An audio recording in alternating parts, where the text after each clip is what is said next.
തൃശൂർ തെക്കുംകര മേലില്ലത്ത് കാട്ടാനകൾ കൃഷി നശിപ്പിച്ചു എന്ന വാർത്ത ഞാൻ നേരത്തെ പറഞ്ഞതാണ്. മണ്ടോളി ഷാജിയുടെ വീടിന് സമീപത്ത് കൃഷി ചെയ്തിരുന്ന 25ഓളം വാഴകൾ ആന നശിപ്പിച്ചു കളഞ്ഞു. സൂരജ് സജി വരുന്നു വിവരങ്ങളുമായി തൃശൂരിൽ നിന്ന്. സൂരജ്, ഗുഡ് മോർണിംഗ്, പറയൂ.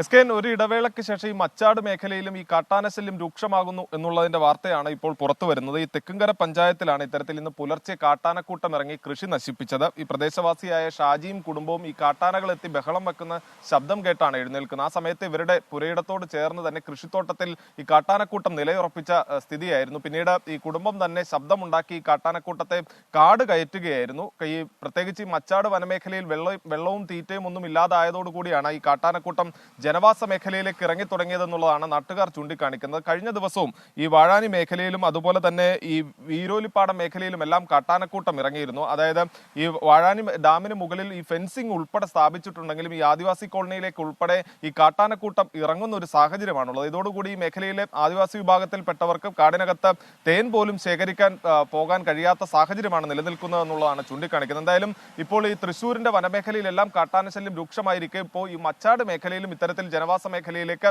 കാട്ടാനകൾ ഇറങ്ങുന്ന സാഹചര്യത്തിലേക്ക് കാര്യങ്ങൾ എത്തിയിരിക്കുകയാണ്. Okay, thank you Sooraj Saji.